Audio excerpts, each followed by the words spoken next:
खरातनं मोठ्या प्रमाणात आर्थिक गैरव्यवहार केल्याचं तपासात उघड झालंय।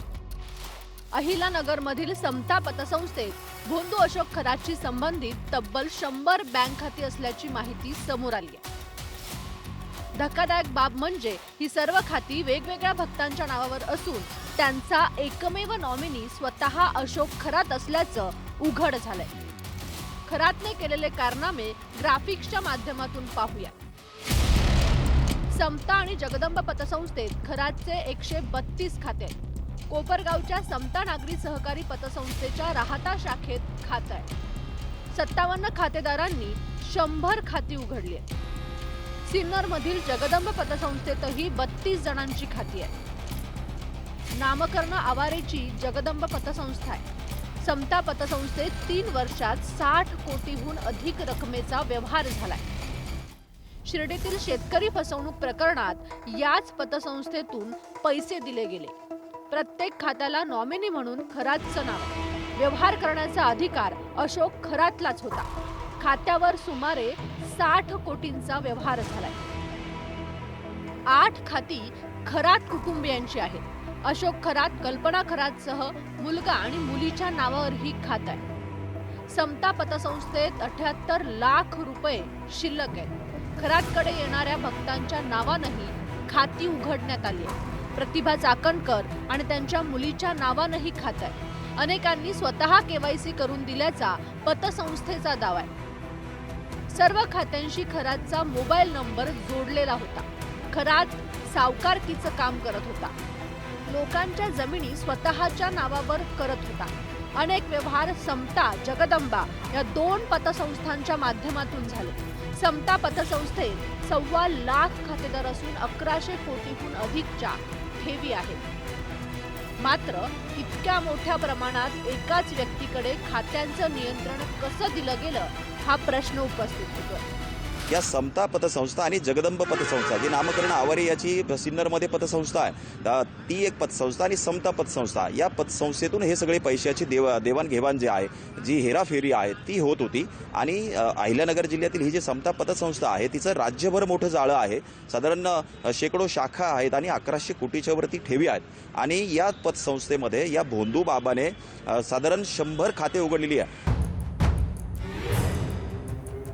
समता पतसंस्थेचे संस्थापक आणि राज्य अध्यक्ष काका कोयटे हे देखील अशोक खरातचे भक्त असल्याची माहिती समोर आली आहे।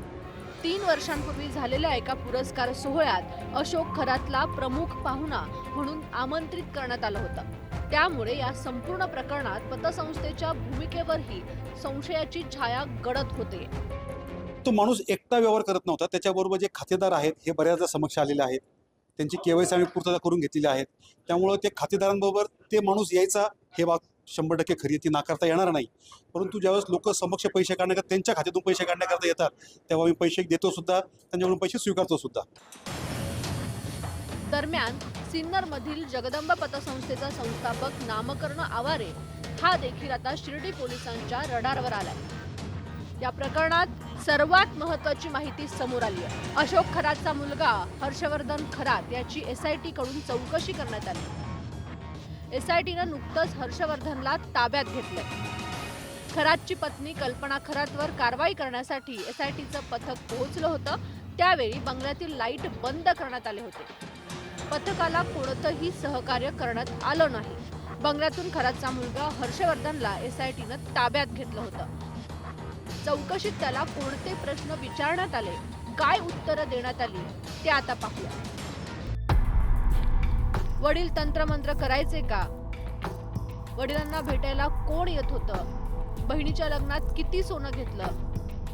घरातील खर्च कसा चालायचा? आई पैसे कुणाकडे द्यायची? परदेश दौरे आणि तंत्रमंत्राच्या संदर्भात प्रश्नांची सरबत्ती करण्यात आली। त्यावर डॅडला सर्व माहिती होती, घरात खूप कॅश यायची असं हर्षवर्धन खरातनं सांगितलं। लैंगिक शोषण प्रकरणात SITच्या ताब्यात असलेला भोंदू अशोक खरात SITला कोणतीही माहिती द्यायला तयार होत नाहीये आणि त्यामुळे SITने भोंदू अशोक खरात याच्या मुलाला चौकशीसाठी ताब्यात घेतलं। तेव्हा भोंदू अशोक खरात याच्या मुलानं अनेक धक्कादायक माहिती SITला सांगितली। सगळ्यात महत्त्वाचं म्हणजे घरामध्ये मोठ्या प्रमाणात कॅश येत होती. ही कॅश कुठून येत होती हे मला माहीत नाही, मात्र घरामध्ये येणारी कॅश ही मोठ्या रकमेची असायची, मोठ्या स्वरूपाची असायची, अशा प्रकारची माहिती भोंदू अशोक खरात याच्या मुलानं SITला दिली. अशोक खरातचे आर्थिक संबंध असलेल्या ईशान्येश्वर मंदिरातील शिवनिका संस्थांच्या संचालकांचीही SIT कडून चौकशी करण्यात आली आहे. भक्तांना पूजा विधीच्या नावाखाली लाखो रुपयांची फसवणूक केल्याचा आरोप होत असताना या संस्थांमधील पैशांचा प्रवाह तपासला जातोय.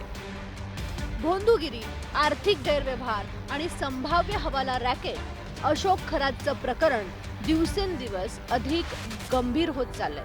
या सगळ्या तपासातून अजून किती मोठे खुलासे समोर येणार आणि या प्रकरणात आणखी कोण कोण अडकणार याकडे संपूर्ण राज्याचं लक्ष लागलंय. संतोष गोरे, न्यूज 18 मराठी, मुंबई.